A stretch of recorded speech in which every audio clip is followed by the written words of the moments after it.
কখনো কি এমন হয়েছে যে কোনো সত্য ঘটনা আপনার চোখে পানি এনে দিয়েছে? আজ আমি এমন কিছু সত্য ঘটনার সম্ভার নিয়ে আপনাদের সামনে আলোচনা করব, যেগুলো গল্প, কিন্তু গল্পের থেকে অনেক গভীরে। আসসালামু আলাইকুম। আজ আমি রিভিউ করব আরিফ আজাদ কর্তৃক লিখিত একটি চমৎকার বই।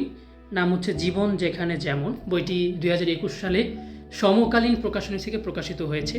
বইটি আমি পুরোটা অধ্যয়ন করেছি এবং আজকে আপনাদের সামনে এই বইটির অভিজ্ঞতা বা বইটি কেমন সেটাই শেয়ার করব। এই বইটির মধ্যে আসলে অনেক ঘটনা রয়েছে, যে ঘটনাগুলো আপনাকে কখনো ভাবাবে, কখনো কাঁদাবে, কখনো আনন্দিত করবে, কখনো রবের প্রতি অগাধ ঈমান বাড়িয়ে দিবে। মোট কথা, ইসলামী দৃষ্টিকোণ থেকেই এই বইটি সাজিয়েছেন লেখক। তো এবার আসা যাক বইটির কিছু ভালো মন্দ দিকগুলো নিয়ে আলোচনা করি। বইটির বেশ কিছু ভালো দিক রয়েছে, যেমন বইটির লেখার ধরন খুবই সহজ, অর্থাৎ ভাষা খুবই সহজ এবং মনোমুগ্ধকর লেখা, যা একদম মন ছুঁয়ে যাওয়ার মতো। 2 নম্বর হচ্ছে যে এর প্রত্যেকটা গল্প একটি করে শিক্ষা বার্তা দেয়, শিক্ষামূলক বার্তা দেয়। এবং 3 নম্বর ভালো দিক হচ্ছে যে দিনদারির প্রতি উৎসাহিত করবে এই বইটি। এবং একটু মন্দ দিক রয়েছে, সেটা হচ্ছে যে বেশ কয়েক জায়গায় একই ধরনের আবেগের পুনরাবৃত্তি করা হয়েছে, যেটা পাঠকের জন্য একটু নিদারুণ। আরও একটি মন্দ দিক রয়েছে, সেটা আসলে মন্দ বলা যাবে না।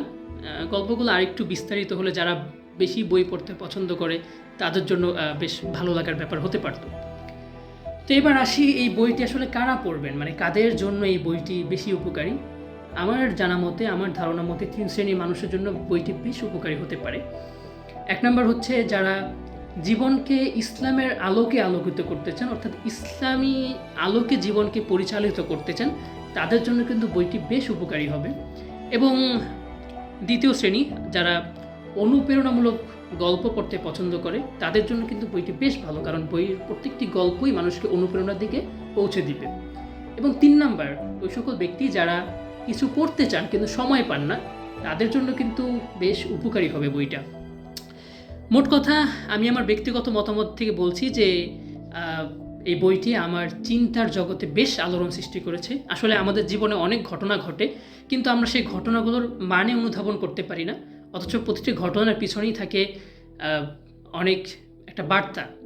শুধু বার্তাই নয়, প্রতিটি ঘটনার পিছনে থাকে আল্লাহর প্রতি তাকওয়া, বিশ্বাস এবং ভরসা।